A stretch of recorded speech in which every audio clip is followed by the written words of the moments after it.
Amém? Ainda nesse momento de gratidão a Deus, louvor a Deus, quero convidar você a abrir comigo a carta do apóstolo Pedro, capítulo 3. Vamos ler o versículo 12.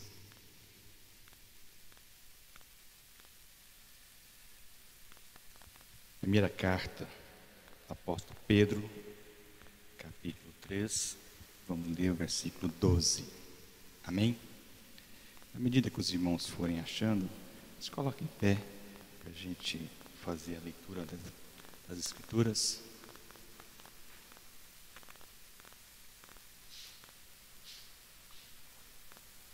Amém? Diz assim a palavra de Deus: porque os olhos do Senhor estão sobre os justos e os seus ouvidos estão atentos à sua oração, mas o rosto do Senhor volta-se contra os que praticam o mal. Amém? Ó Deus, mais uma vez estamos diante da Tua palavra e é dela que queremos ouvir nessa noite. Então pedimos ao Senhor que venha iluminar nossa mente, abrir os nossos ouvidos para ouvir aquilo que o Senhor tem para cada um de nós. Assim nós oramos, em nome de Jesus. Amém, amém. Amém, igreja? Pode sentar. Eu não sei quantos de vocês têm acompanhado ou sabem que os países da África, da Ásia, sempre têm sofrido perseguição, os cristãos ali, por divulgar e falar a palavra de Deus. Esses países, os cristãos, têm sido mortos por única causa: o Evangelho, Jesus Cristo. E essa perseguição, infelizmente ou felizmente, ainda não chegou a nós. Nós temos total liberdade de falar, de pregar a Jesus Cristo. Mas, se a gente olhar com a lente mais ampla, a gente percebe que a família no Brasil, em outros países que professam Jesus como único seu Salvador, tem sofrido uma certa perseguição. Ou seja, o conceito da família tem sido distorcida. E quando você crê na família e se diz, a família é a ideia de Deus, a família é um projeto de Deus, a família foi constituída por um Deus todo-poderoso. Se você fala isso numa universidade, numa faculdade, provavelmente você é perseguido por causa disso. A moda é: você é cancelado, você é colocado de escanteio por causa de uma causa nobre, o qual você crê e sabe e tem conhecimento que é uma verdade absoluta. Ou então, você é o único que professa Jesus na sua família, o restante da sua família não te entende, muitas vezes até te julga, persegue você por causa disso, porque você é um cristão fiel e verdadeiro, e tem uma causa nobre dentro de você, que você quer divulgar, você quer falar desse Jesus. E a gente então vive nesse meio tão perturbado e tão sofrido. O sofrimento vem, a perseguição vem, e a igreja brasileira vai chegar ainda essa perseguição. E a gente precisa estar preparado quando vier essa perseguição. A família tem que estar estruturada quando vier a perseguição contra uma causa nobre que é Jesus Cristo. E esse texto do apóstolo Pedro foi escrito aos cristãos que estavam dispersos por várias partes do Império Romano. Eles estavam sendo perseguidos na época, estavam sendo mortos por causa de Jesus Cristo. Os historiadores, os pais da igreja, falam que faltou madeira para crucificar os romanos, aqueles que realmente professavam e falavam de Jesus Cristo. Então era a forte perseguição daquela época. E o apóstolo Pedro aqui então, meus irmãos, deixa claro que a perseguição faz parte da vida cristã. A perseguição faz parte da vida cristã. O apóstolo Paulo deixa isso bem claro. Quando nós olhamos aí também, olha aí na sua Bíblia, no capítulo 4, no verso 16, o que o apóstolo Pedro está falando, escrevendo essa carta. Ele diz o seguinte: contudo, se sofre como cristão, não se vergonhe, mas glorifique a Deus por meio deste nome. Ele está dizendo para mim e para você, no meio do sofrimento, a gente glorificar esse Deus. No meio da aflição, no meio da perseguição, nós temos que glorificar a Deus. Eu não sei quantos de vocês são perseguidos pela causa de Cristo, pela sua atitude, pela sua moral, pela sua ética. E eu, pensando nesse texto, e a gente vai analisando que o certo se tornou errado, o errado está se tornando certo. Isso vem causando uma confusão, uma aflição na família, no povo de Deus, por causa desse nome Jesus Cristo, para a gente defender uma causa tão nobre que é Jesus Cristo. Meus irmãos, portanto, amada igreja, em meio aos sofrimentos, temos um Deus que nos vê, nos ouve e defende. Este é o tema que eu quero tratar e conversar com a igreja nessa noite. Nós temos um Deus que nos vê, nos ouve e defende.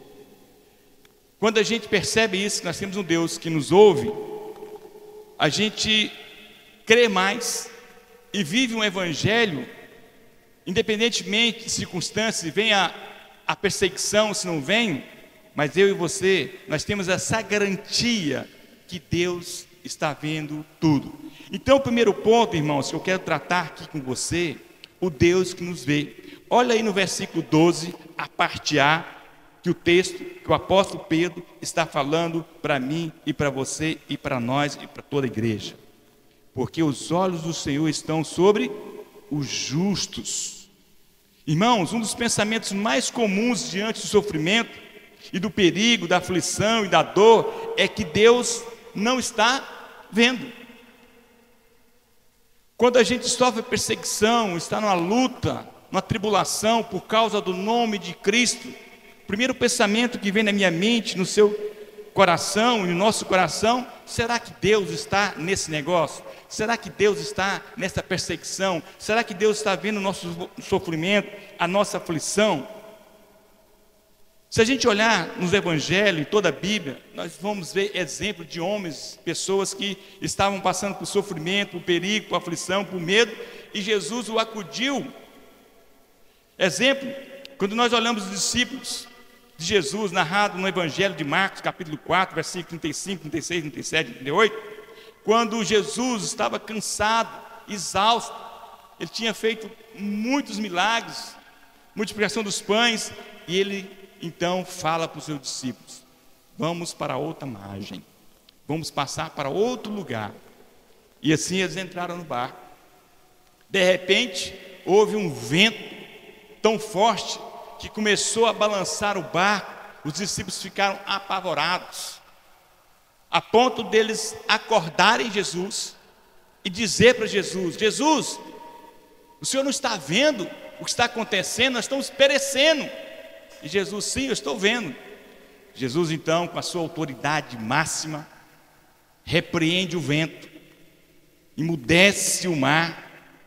E interessante nesse texto, que não foi só os discípulos que participaram e viram a autoridade de Jesus. A Bíblia fala que existiam outros barcos em sua volta e viram que Jesus tinha feito. É esse Jesus que nos ouve no momento da aflição, no momento da angústia, no momento das incertezas, no momento da perseguição. E a igreja, eu e você, temos que estar preparado para isso, meus irmãos. O dia do sofrimento vai chegar. E você vai ser perseguido na faculdade, na escola, aonde você for, por causa desse nome chamado Jesus Cristo. Não pense que vai ser uma vida fácil. um evangelho fácil, um evangelho barato, um evangelho sem a graça de Jesus. Eu e você, nós temos que entender que vamos passar por perseguição, mas Jesus está vendo tudo, é um Deus que nos vê. Mais exemplos ainda, irmãos, nós podemos ver em Provérbios capítulo 15, versículo 3, quando diz: os olhos do Senhor estão em toda parte, observando atentamente maus e os bons. Jesus está vendo tudo isso. A Bíblia fala que Jesus é tão justo que ele faz chover para os justos e para os injustos, para os bons e para os maus. Jesus está vendo tudo isso, porque ele é bom, ele é misericordioso, os olhos dele estão por toda parte. Ele está vendo o seu sofrimento, ele está vendo a sua aflição, ele está vendo a sua perseguição. Se você está sendo de fato perseguido por causa desse nome, Jesus está atento, ele está vendo tudo isso. E mais exemplos nós podemos observar aqui no texto, quando nós olhamos também a escrava Agar, em Gênesis capítulo 16, versículo 13. Olha o que diz o versículo: este foi o nome que ele deu ao Senhor, que havia falado: tu és o Deus que me vê. Deus ouviu e viu Agar naquele momento. Todos conhecem essa história de Agar, de Sara. Ela estava ali no deserto e Deus então viu. Deus estava atento. Então ele falou: eu sou o Deus que vê. É esse Deus que é o mesmo, meus irmãos. Ele não mudou. Mas eu e você, nós temos que crer nisso de fato. Ele não mudou. Ele é o mesmo. Ele é o mesmo que fez com os discípulos, faz conosco hoje. É o mesmo que fez com Agar e faz conosco hoje, no meio do deserto, no meio da aflição, no meio do perigo, no meio do desespero, no meio da perseguição. Ele vê. É esse Jesus o qual nós cremos. É esse Jesus o qual nós temos que pregar e dizer em bom tom ao mundo. Não importa o que vem sobre nós, não importa o que vem sobre a igreja. Eu oro para esse dia chegar. Quem sabe a gente se torna um cristão verdadeiro. Quando vier a perseguição, você não poder abrir a Bíblia.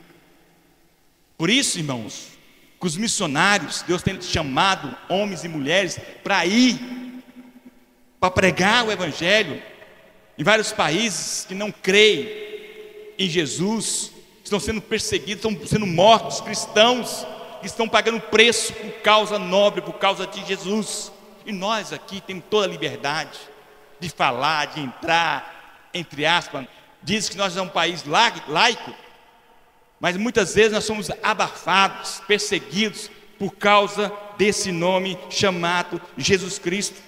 Mais exemplos ainda nós podemos ver. Ezequias, capítulo 2 Reis, capítulo 20, versículo 5, diz assim: ouvi a sua oração e vi as suas lágrimas. Por quê, irmãos? Ezequias estava doente, enfermo, e Deus ouviu e viu as suas lágrimas e ele o curou. É o mesmo Deus que está vendo as suas lágrimas, que está aqui hoje para curar você, para animar você a seguir em frente e dizer: não importa o que vem, eu quero morrer por causa de Jesus. Por causa de Jesus nós estamos aqui nessa noite. Não há outra causa, não há outra razão a não ser Jesus Cristo. Não há outra razão tão nobre que é dizer Jesus. E a gente precisa crer que Ele vê, e Ele está vendo, e Ele está enxugando as lágrimas daqueles que de fato professam Jesus como o único e Salvador das suas vidas. Ele está atento, é um Deus que nos vê. Segundo ponto que eu quero tratar com os irmãos, o Deus que nos ouve. Olha a parte B do versículo 12. Os teus ouvidos estão atentos à sua oração. Um dos instrumentos mais poderosos em tempos de perseguição, meus irmãos, é a oração. Nós oramos pouco porque não temos perseguição, não sofremos perseguição. Nós oramos pouco. O povo brasileiro ora um pouco. Nós, como igreja, oramos pouco. E nós sabemos que é um Deus que nos ouve e oramos pouco. Quanto tempo nós gastamos com oração? Cremos que de fato Ele nos vê e Ele nos ouve, mas nós ainda não atinamos por essa verdade que Deus nos ouve. E mais ainda, Deus ouve a igreja. Quando nós olhamos em Atos capítulo 12, Pedro na prisão, mas a igreja orava incessantemente. De repente o quê? Apareceu um anjo, uma luz brilhou na cela onde Pedro estava e se viu livre por causa da oração. E nós, quanto igreja, queremos ver o crescimento? Queremos, mas qual o tempo que você gasta intercedendo por essa igreja local? Ou para a igreja que são espalhadas para o mundo inteiro, pregando o evangelho, aqueles cristãos que estão sendo, como diz, decapitados, mortos por causa do evangelho. E às vezes a gente fica aqui na boa, não incomoda em nada, e cremos, muitas vezes não obedecemos, e não queremos de fato entender que Deus nos ouve. Quantas orações Deus já tem ouvido, já tem respondido? Quantas? E desanimamos. Eu sempre falo, o culto de oração deveria ser o culto mais cheio de gente dobrando o joelho com temor de Deus, gritando: obrigado Senhor, obrigado porque eu sou seu, obrigado porque o Senhor me livrou da morte, obrigado, obrigado, obrigado. Me ajude a pregar esse evangelho com intrepidez, com coragem. E Pedro estava preso, mas a igreja estava o quê? Em oração, clamando, pedindo para que Pedro fosse liberto daquela prisão. Mas ainda, irmãos, quando a gente olha Israel no Egito, Êxodo capítulo 2, versículo 23 e 25, os israelitas gemiam e clamavam debaixo do quê? Da escravidão. E o seu clamor subiu o quê? Até Deus. No versículo 25 fala que Deus olhou para os israelitas e viu o quê? A aflição, a situação deles. O povo estava passando por quê? Por escravidão. E Deus o quê? Ouviu o clamor, subiu até Deus. E hoje é a mesma coisa. O mesmo Deus está aqui. Ele quer ouvir o seu clamor. Ele quer ver seu grito, pedir a Deus, pedir a Ele, gemer de fato, clamar no tempo da perseguição, no tempo da luta, no tempo da aflição, no tempo da angústia. Mas Ele quer que eu e você, nós clamamos esse Deus de verdade. De verdade. Às vezes nossa lente está só na igreja. Cristão de verdade, a lente dele não olha só para a igreja. A igreja é um detalhe. Mas a igreja de verdade, ela preocupa com quem vai. Ela preocupa com aqueles que estão morrendo de fato por uma causa nobre. Suas famílias sendo encarceradas, famílias sendo mortas por causa do evangelho. E eu faço uma pergunta: você crê que Deus te ouve?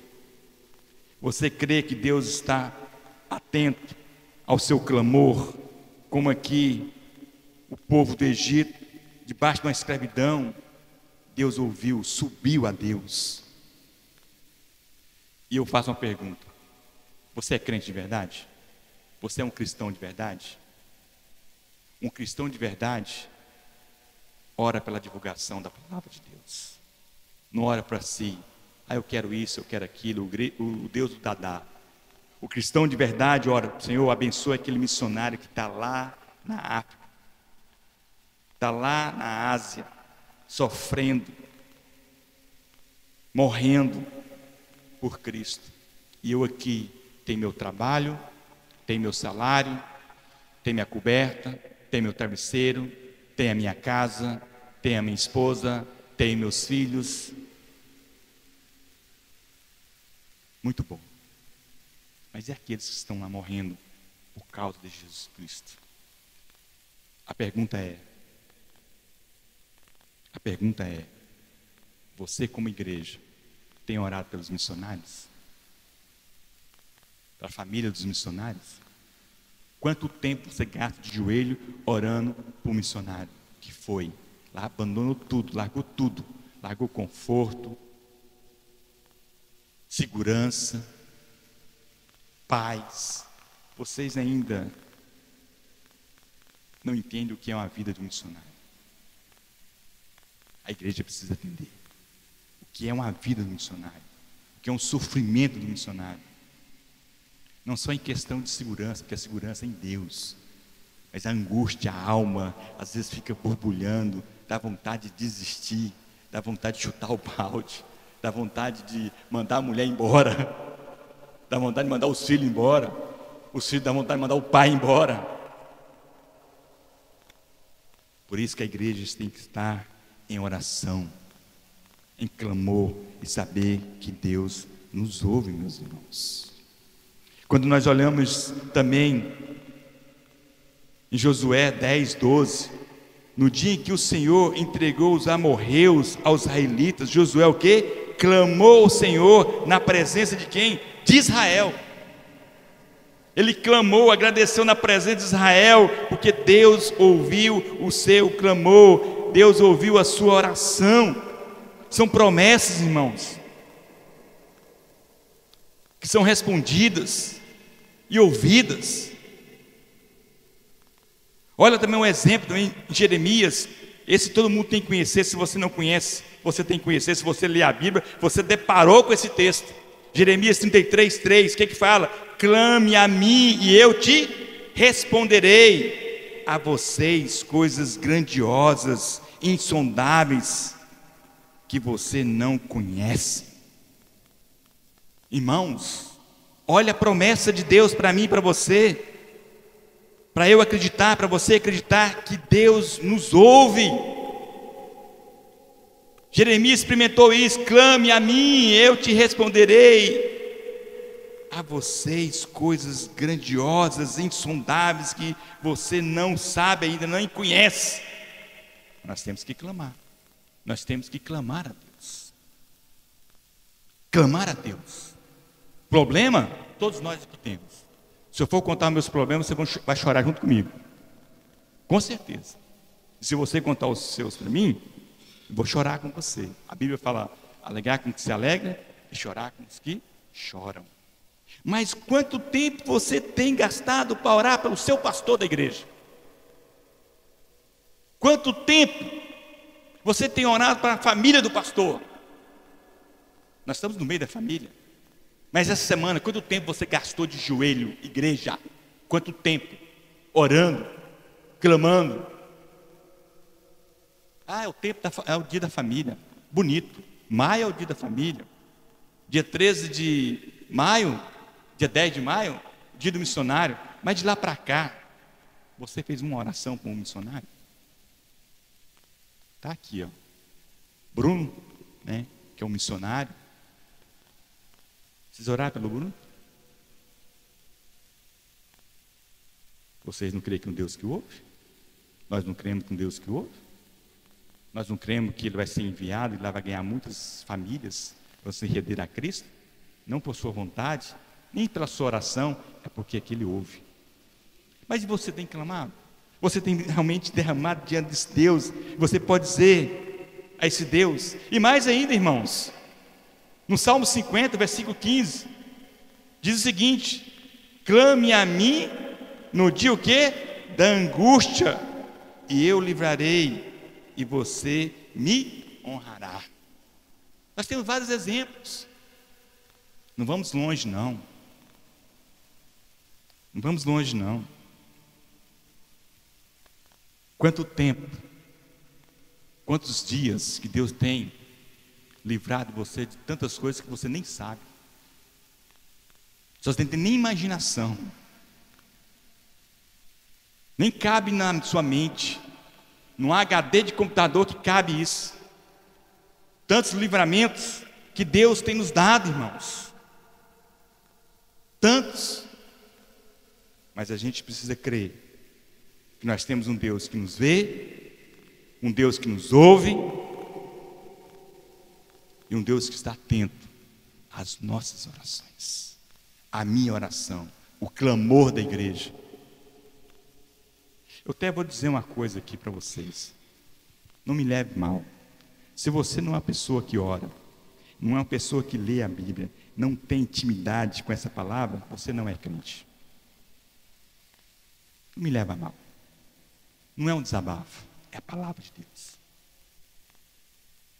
Se você é uma pessoa que gasta tempo com outras coisas e não gasta tempo com as Escrituras, que eu e você, nós sabemos que é um Deus que vê e um Deus que nos ouve, desculpe, você não é um crente, você precisa rever os seus conceitos. Nós precisamos rever os nossos conceitos. Se de fato somos crentes, se de fato cremos nesse Deus Todo-Poderoso de fato, porque andar com Cristo não é simplesmente uma brincadeira. Nós estamos diante de um Deus Todo-Poderoso. Essa função de divulgar o Evangelho não foi dada nem aos anjos, irmãos. Olha o privilégio que eu e você nós temos, foi dado a você, a mim, a mais ninguém. Esse privilégio é meu, glória a Deus, é seu. Imagina isso. Não foi dado aos anjos, mas Deus escolheu você, escolheu a mim para divulgar esse Evangelho. E Ele realmente está nos ouvindo no tempo da angústia, no tempo da perseguição, e nós vamos glorificar esse Deus em todo o tempo. E mais ainda, irmãos, terceiro lugar, o Deus que nos defende. Olha a parte C do versículo 12. Volta-se contra os que praticam o mal. Deus nos defende porque somos seu povo e sua família, a noiva amada de seu filho, a menina dos olhos do Senhor. Vocês já pensaram nisso? Que eu e você, nós somos a menina, a noiva amada de Deus, os filhos de Deus, meninos dos olhos dele. Vocês já pensaram nisso? O privilégio que Deus nos deu, Ele nos defende independentemente da situação.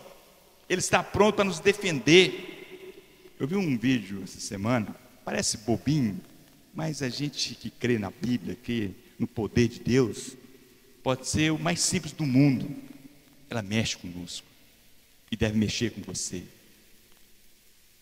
As mulheres na parada de ônibus, esperando o ônibus ali, de repente os assaltantes chegam para assaltar, e uma mulher começou a orar, clamar ao Senhor. E aquele assaltante deu um surto nele, que ele caiu ali mesmo e ficou. Ah, não é porque Deus é vingativo, porque Deus nos defende, irmãos. É esse Deus do qual nós lidamos. Mas para eu saber disso, para eu ter intimidade com Deus, eu preciso ler as Escrituras. E falo mais: se você passa 1 hora, 2 horas, 3 horas, 4 horas, 5 horas, 6 horas, 7 horas, 8 horas, 9 horas, 10 horas, 11 horas em outras coisas desse mundo, quando vai ler a Bíblia, esquece, faz efeito nenhum. Eu não consigo. Para mim não faz efeito nenhum, faz até mal. Mas quando eu leio a Bíblia 6 horas por dia, 24 horas por dia, quando eu deparo com esse mundo, aí mexe comigo e fala para mim: ó, o mundo carece da graça de Deus. Aí quando você pode ver a internet, ao tempo que você, não, esse povo precisa do Evangelho, porque primeiro o alimento da palavra,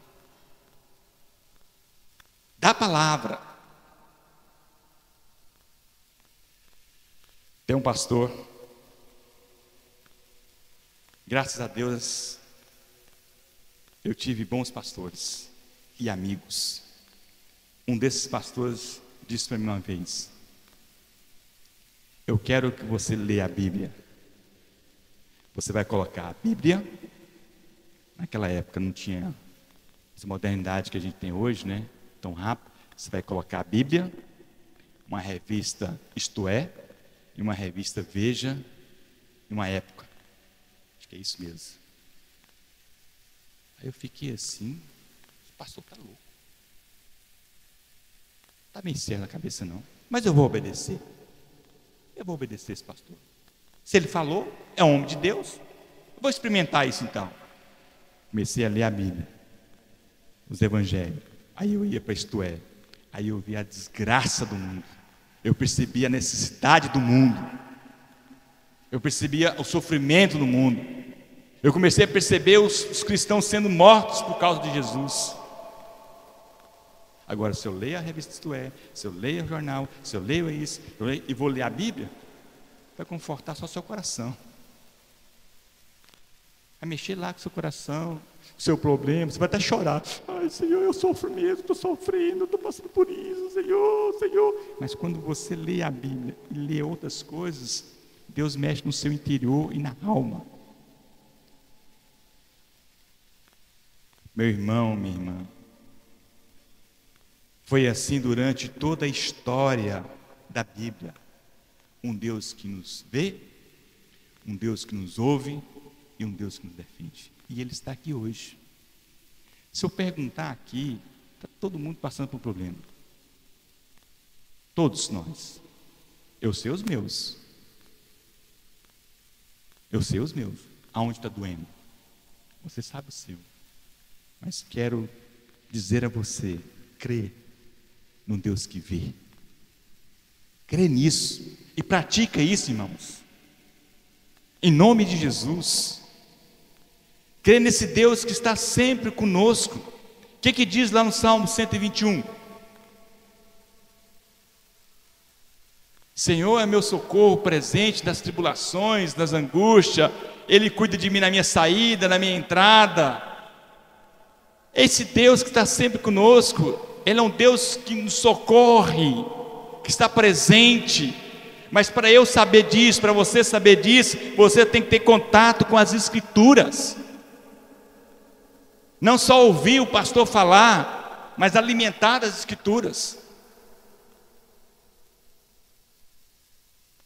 Meu irmão, minha irmã e amada igreja, essa palavra é para mim. Para mim. E essa palavra é para você. Essa palavra é para você. Nós estamos no meio da família. Nós estamos no meio de um vulcão, uma tempestade. E Jesus está vendo. Jesus está olhando para a sua família. Ele sabe o que vai acontecer daqui 1 minuto, 2 minutos, 3 minutos, daqui 1 hora. Mas agora eu faço uma pergunta para você. Você e sua família estão preparados?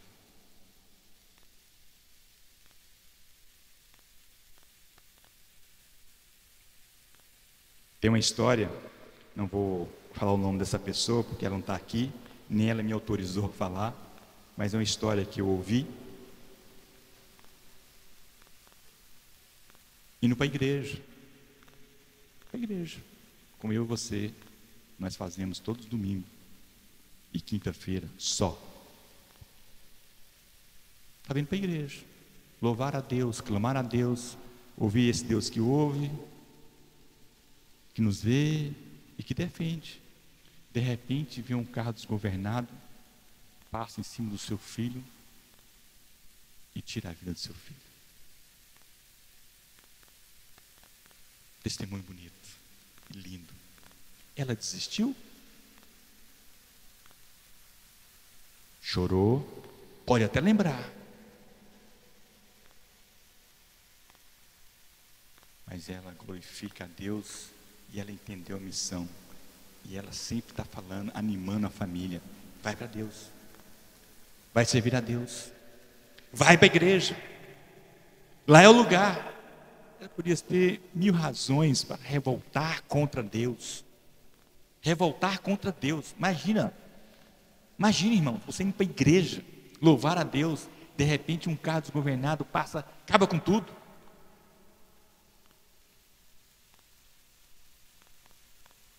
Né, Josi? Né, William? Imagina. Estou falando de Josi e William porque eles sabem da história. Imagina. Mas essa pessoa nunca deixou de glorificar a Deus. Sabe por quê? Porque ela entende que ela serve um Deus que vê, que ouve e que defende. Pastor, como é isso? Como defende? Defende. Defendeu. Porque ela entende que o filho dela não está aqui, está com o Pai. Lá é o melhor lugar. Meu irmão, não tenha medo.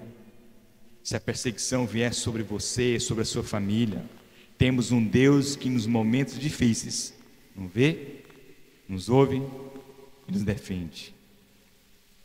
Fica firme nessa promessa de vida e paz eterna. Amém? Você acredita nisso? Nós vamos começar culto nos lares. Se você crê de fato, é um crente de verdade, você vai levar uma pessoa para Cristo. Custa o que custar, você vai levar uma pessoa para Cristo. Se você crê que um Deus realmente está vendo tudo, você vai olhar aquela família, você vai interceder, vai pedir para aquela família que Deus abra a porta, pedir àquela família que o povo, o Deus Todo-Poderoso, entre ali com graça e tire toda a desgraça. Mas se você não lê a Bíblia, se você não ora, lamento dizer, nada disso vai acontecer. Às vezes a gente assusta pessoas que não conhecem o Evangelho, são amigos do Evangelho, no show com tantos, não sei quantas mil pessoas, levanta e fala: Jesus Cristo salva, Jesus Cristo é bom, Jesus Cristo ainda. Sabe por que estão falando isso? Porque as pedras às vezes estão clamando e você que tem a verdadeiro Evangelho no coração não está dizendo. Aí Deus tem que usar esse tipo de gente. Que Deus quer usar você que conhece a verdade. Amém? Vamos proclamar esse Evangelho, vamos crer. Eu não fico triste quando eu vejo a igreja assim. Não fico triste. Eu fico preocupado. Se Jesus voltar, como será?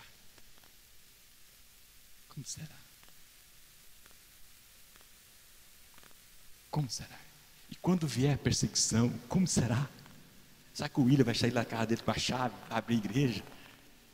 Ou ele vai vir pelo um túnel, entrar num bueiro? Quem fala bueiro também? Não sei se aqui fala bueiro, né? Entra pelo bueiro e vai fazer um buraco, vai entrar aqui para abrir a porta da igreja, porque vai estar sendo perseguido. Não vai ter mais esse momento.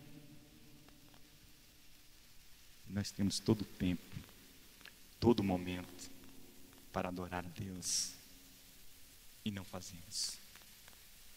Perdemos tempo com lixo desse mundo. E lixo desse mundo leva você para o lixo desse mundo. Eu não sei quantos aqui, o caminhão de lixo passa na porta da casa, tem o quê? Lixo. A não ser que você joga coisa boa fora. Eu nunca vi, aqui no Brasil eu nunca vi. É só lixo.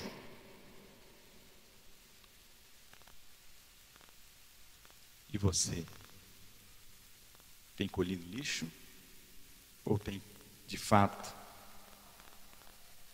crendo num Deus que nos vê, nos ouve e nos defende? E você quer repassar isso para outras pessoas? Amém? Leia a Bíblia. Leia a Bíblia. Leia a Bíblia. Leia a Bíblia. Leia a Bíblia. Amém? Vamos colocar em pé. Vamos orar.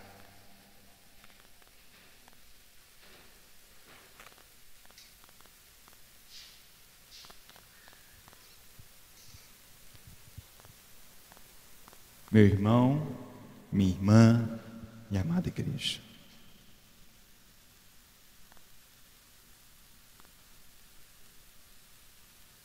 não sei se você está passando perseguição por causa de Cristo. Não sei se você pensou até em desistir por causa dessa obra magnífica, por causa desse Cristo que morreu e está à direita do Pai. Você pensou até em desistir, mas eu quero dizer para você nessa noite: não desista, persevere, que Ele está voltando. Ele está chegando para buscar a sua igreja, o teu povo, a tua gente, os escolhidos, os predestinados. Ele está voltando. Ele escolheu você para estar aqui nessa noite, e Ele quer usar você para ganhar vidas. Amém? Feche os olhos.